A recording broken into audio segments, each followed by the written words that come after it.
Bibong Pinay, and welcome to our sixth and for the next week series, no?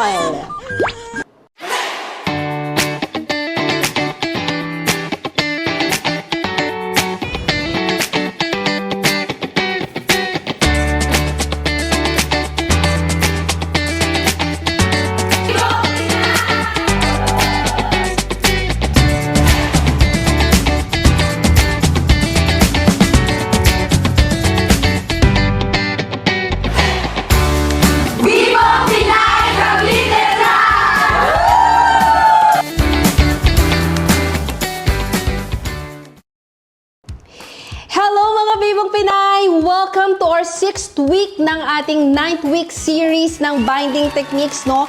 Katulad nga ng sinabi ko, ituturo ko sa inyo kung ano yung 9 binding techniques that you can use as you start your kumikitang kabuhayan habang nasa bahay. And imagine, nasa pang-anim na tayo na linggo, no? We've been learning for over a month now, and I hope somehow nagkaroon ng spark of hope sa inyo, realizing that you can really start this printing business, this digital business habang nasa bahay kayo, habang nag-aalaga ng mga anak, habang nag-aasikaso ng inyong asawa, and you are earning habang nasa bahay. Because again, aminin natin, no, kahit gaano tayo kagaling magtipid at mag-budget, hindi yun talaga sapat. Kailangan natin gumawa ng another stream of income, no?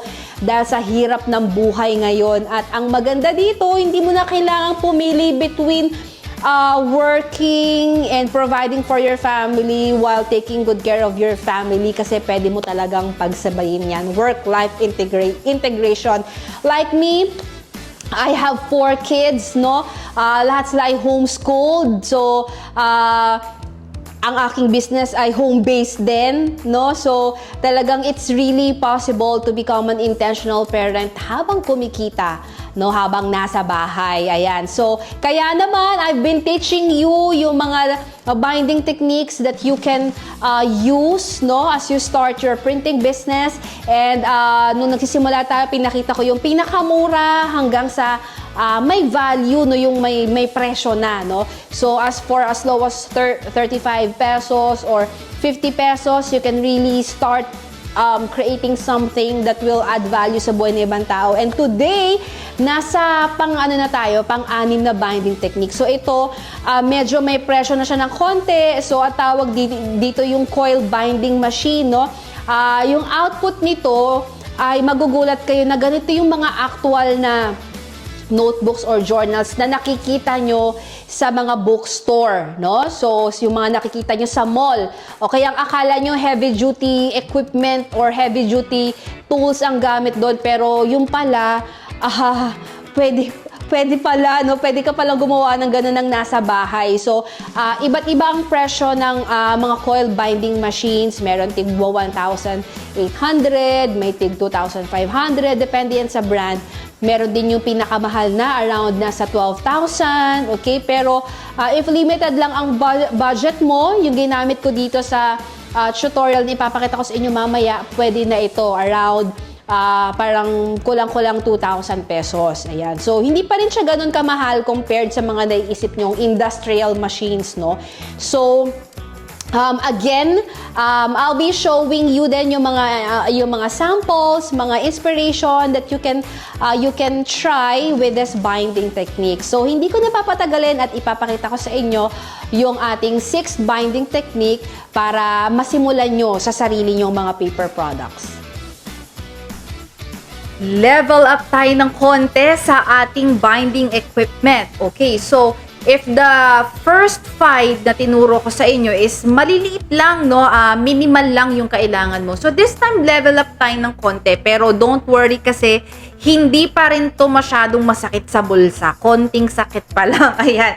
So for our 6th binding technique, I will show you how to use the coil binding machine. Okay, so what's the coil binding machine? Okay, kung makakakita kayo sa bookstore, sa mga online shop na mga spring na notebooks, ayan, so ang gamit nila doon ay coil binding machine. And magugulat kayo na hindi naman pala ganun kamahal ang coil binding machine. Akala natin daang libo, no? para makagawa ng ganong klaseng notebook na nakikita natin sa mga famous na mga bookstore and art bars and all.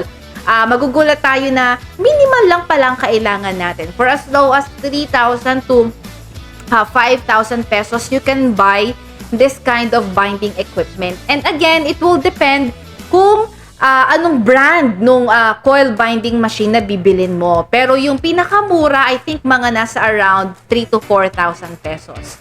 So, kapag nagkaroon ka ng ganitong binding equipment, medyo mas mapapabilis na no yung paggawa mo ng notebook. Kasi kung halimbawa, before you are using a 6-hole puncher or yung 3-hole puncher, so medyo time consuming, but this time mas mapapabilis yung paggawa mo.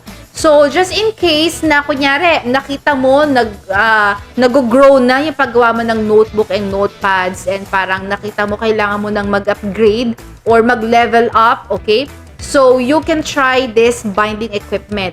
Okay, ang nagustuhan ko dito, malaki yung binding capacity niya. So nasa 500 sheets. Okay, because makakabili ka ng mga coil or yung mga tinatawag nating spring na malalaki. Ibig sabihin yung binding capacity niya is makapal. So ano mga products na pwede mong gawin dito? Nako, napakadami. You can also create mga desktop calendars, mga hanging calendars, of course, notebooks, journals, okay? And mga coloring books. I have a set of coloring books that I've created using this binding technique. So mamaya, after the workshop, okay, I will show you yung mga iba pang mga products that we've created using this binding technique. So, let's go! Silipin nyo na kung paano ginagawa ang 6th binding technique natin, which is the coil binding machine. Bibitinin ko lang kayo saglit bago tayo magtuloy-tuloy sa ating tutorial. Again, I'm inviting you to join our DIY Premium membership just in case gusto mo ng coaching, ng guidance, at gusto mo ng mga business trainings that will really help you not just jumpstart or launch your kumikitang kabuhayan, kundi you really want to have a sustainable brand, no? You want to have a business that will really give you financial freedom. So, ito yung membership na kailangan mo talaga because hindi lang kita tuturuan basta ng mga binding techniques na katulad ng mapapanood mo dito sa YouTube, but hindi lang din mga advanced binding techniques, but also we will teach you yung mga how to register your business, how to automate your processes, how to create systems for your business, how to market your products because again, kahit gaano kaganda ang product mo pero hindi ka naman marunong magbenta at you don't know how to market this product, then madidefeat ang purpose ng earning. So, tinuturo din namin yan even how to build your brand. So, lahat pa ng naisip mo na kailangan mo to operate and to scale your business, tinuturo namin yan inside our premium membership. So, imagine, hindi mo na kailangang pagdaanan yung ilang years ng trial and error ko, yung ilang years ng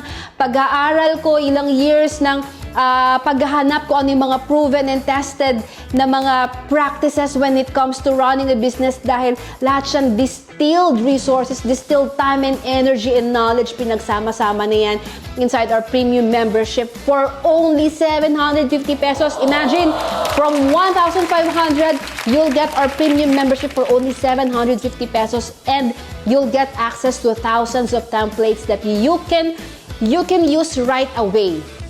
Just in case, wala kang printer, wala ka pang kahit ano, wala kang papel. Okay, so okay lang yan. Pwede ka pa rin mag-start ng kumikitang kabuhayan. We are now living in a digital world. Pwede mong pagkakitaan tong mga digital products na to, ibenta mo sa Facebook or sa TikTok or kung saang social media platforms that you have. And yeah, you can earn from this. You can also create printed products from this, so you don't need to start from scratch. So imagine thousands of ready-made templates that you can earn from habang nasa bahay ka.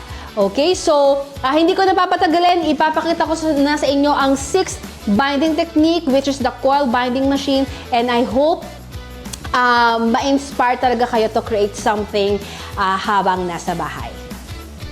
Gaya nga ng sinabi ko kanina, level up na ang ating binding technique from 1-hole puncher to long arm stapler and all to padding glue. This one is a real equipment na talaga, no? But don't worry kasi hindi ito kamahalan. Isa to sa pinakamurang binding machine that you can avail, no? So this one is mas mapapabilis na rin yung trabaho nyo. So, dahil hindi siya pa isa-isa. And you'll be needing a coil, of course, for this. So, coil is spring. Yan. Yung usual na mga nakikita natin sa mga notebooks, no? Sa market, no? Or sa bookstore. Ayan. So, of course, we will be using coil. And gusto ko sabihin sa inyo na madaming colors available. Although, hindi kasing dami ng mga double loop wire. But this one, may mga options na rin here in the Philippines wherein you can buy iba't ibang sizes and big sizes. Yan, we have so big. This one is gold. Okay, so because ang binding capacity ng coil binding machine is 500 sheets. Okay, so parang sa cinch, kaya niyang mag-bind ng 500 sheets of paper. Pero for this machine, laminated products ang kaya niyang i-punch. Medyo hirap din siya sa mga pasteboard. And of course, since cover ang gagawin natin, okay, so 220 GSM, and for our paper, we have the paper 1 na 100 GSM. Okay? So, yan lang ang mga kailangan natin. And of course, our laminating machine. Kasi, hot laminating film ang gagamitin natin para hard, para matigas ang finish natin. Okay? So, that's our materials. Okay, so again, this illustration is free. You can use it for personal use and for selling. Okay, so you can create stationery sets out of this illustration. So, make sure lang na tama ang mga setting nyo. We have A4.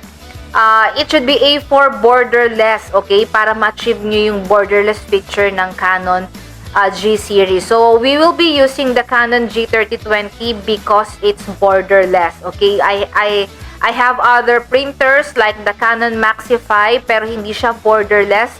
Kaya pag sa mga covers, ang ginagamit ko talaga is Canon G3020. I also have the other G series pero ito yung mas prefer kong gamitin because it's 3-in-1. But actually, you really don't need a 3-in-1 printer. Ayan, so pag limited ang budget, you can try the Canon G1010, the G1020, at yung iba pang mga G series that is below 10,000 pesos.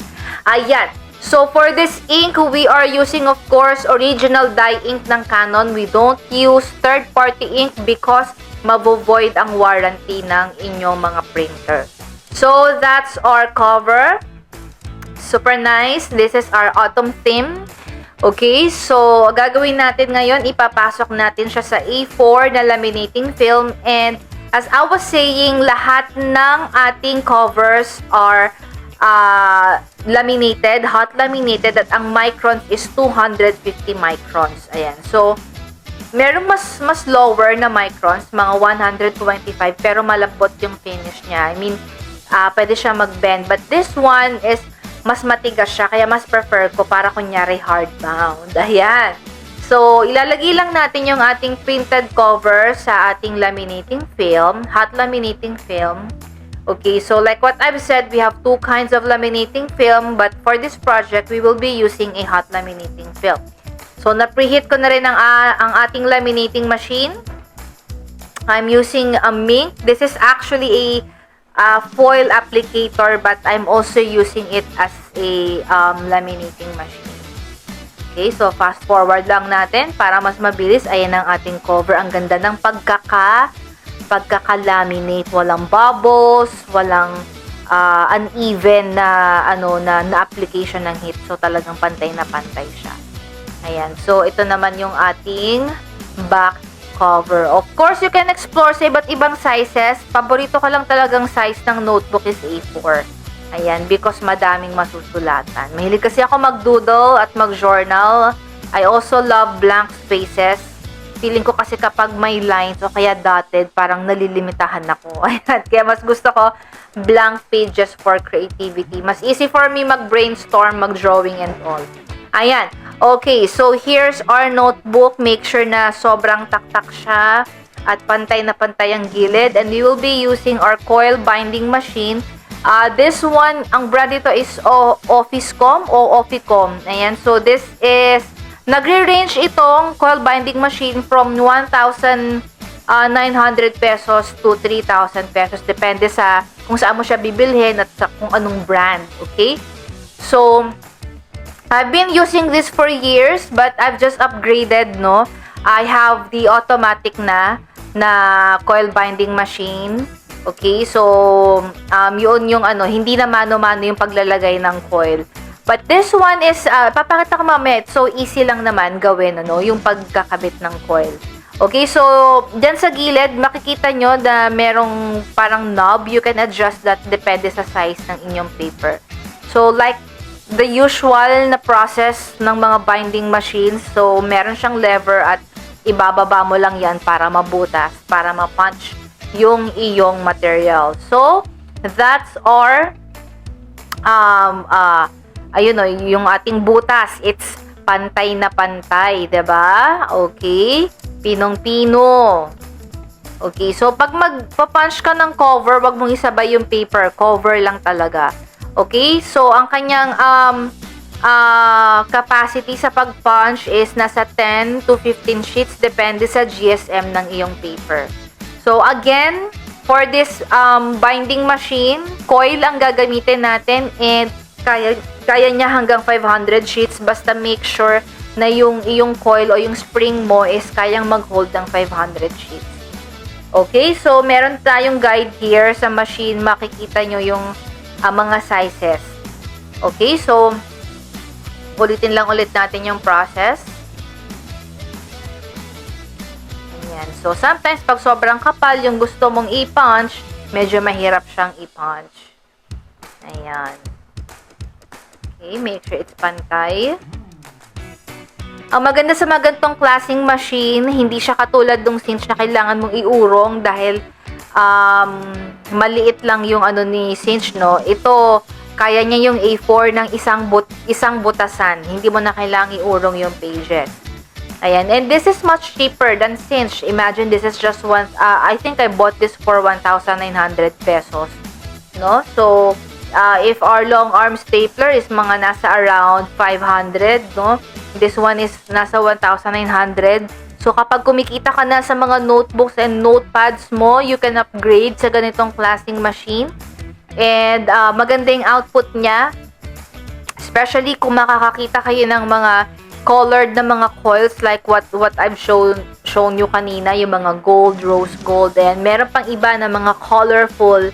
Ayan, so meron tayong local supplier dito sa Pilipinas. We also have sa China. Okay, so we have a link, the Jumpstart Collection, everything is there. Ayan, so pwede nyong makita doon yung lahat ng mga consumables that we are using for our notebooks, okay, journals, and lahat pa ng paper products na ginagawa natin. So again, ito yung itsura ng coil that you can use, but for this project, we will be using smaller lang because konti lang yung pages ng paper na meron tayo. So this is a transparent coil. Yan yung usual, yan yung madaling hanapin sa market. Ayan, so make sure na pantay yung butas nung cover mo tsaka nung content. And then, kukunin mo yung iyong coil at ipapasok mo siya dun sa pinakadulo. Pag napasok mo na yan, pipihitin mo lang ng pipihitin hanggang makarating ka dun sa dulo. Diba? Sobrang dali lang naman. Sobrang dali lang. Pero of course, kapag madami ka nang ginagawang ganyan, of course, kailangan mo nang mag-upgrade para mas mapabilis yung trabaho mo. But for starters, pwede na rin to. Ang tagal ko rin sa ganitong yung process na mano-mano. Ayan. So, yung isang machine that I have is a automatic, no? So, itatapat mo lang yung coil and then siya na yung kusang mag-iikot. Okay? So, that one naman is mga nasa around 8 to 10,000 pesos. So, for this one, na mano-mano, pwede na for 1,900 o 2,000 pesos. So, this is our output. Ayan, meron lang tayong konting sobra na coil or spring. So, we will cut that. Ayan, so let's just make sure na pantay. Okay, so if you have a cutter, ayan. So, ikakat mo lang yan dulo parang magandang tignan. So, it's a plastic coil yung gamit natin ngayon. Ayan. So, that's our notebook. Ayan. 'Di ba? So, if you want to create coloring books, ayan, this is perfect for you. Ipapakita ko mamaya yung mga products that you can create using this binding technique. O, 'di ba? Ang neat. So pretty. Sobrang excited akong makita ang inyong mga output using this binding technique. Aabangan ko yan!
You see, sobrang dali lang palang gamitin ng coil binding machine. Nakala natin nakaka-intimidate gawin yung ganitong klaseng product, no? Yung mga may coil or may spring. Yung pala, ganun lang pala siya kadali, ano? And ang daming products ang pwede mong gawin, katulad ng mga pinakita ko kanina, no? Play-doh mats, coloring books, workbooks, modules, kids resource, ang dami, name it. And katulad nga ng sinabi ko kanina, no? As promised, we have a free digital products dito sa description box. Kung gusto mong pag-practicean ang binding technique na ito, pwede. Gamitin mo lang ang digital product na nandito sa baba. And if you want to earn from this product, pwede rin. You have the rights to sell. Pwede mo itong pagkakitaan both in printed and in digital format. And just in case you are wondering kung meron pa ba ako ibang products na, mga digital products na binibenta, I have it. Lahat yon meron sa aking e-commerce site. No? At ilalagay ko din ng link sa baba para makita mo yung mga planners na ginawa ko, yung mga homeschooling resources, mga devotional books, mga planners, name it, it's in my e-commerce site. And just in case that you want to have your own fully automated e-commerce site, ayan, with inventory, ayan, meron din kaming ino-offer na DIY Gold. Ayan, so we're in, nagbibenta kami ng mga done for you e-commerce site, fully automated with inventory. Kung gusto mong magkaroon ng sariling digital store, ayan, meron kami niyan for you. And kung iniisip mong mahal magkaroon ng sariling website, dahil mahal mag-build ng website, it will cost you 35 or 50,000 pesos. Well, the DIY Gold is only 7,500 pesos and you'll have a fully automated e-commerce site. Pwede kang kumita habang natutulog ka, habang nagluluto ka, habang nag-homeschool ka ng mga anak mo. So, this is really a game changer, no? So, if you want that, I have details din sa baba. And if you have any questions or you have your feedbacks with you or anything, just feel free to reach out to us. Ilalagay ko din sa baba kung saan nyo ako pwedeng makontak. Ayan. So, excited ako sa ating pang-7 na binding technique no, next week. So, abangan nyo yan. And I hope madami kayong natutunan today sa ating tutorial. And I'll see you inside our DIY Premium community. Bye mga Bibong Pinay!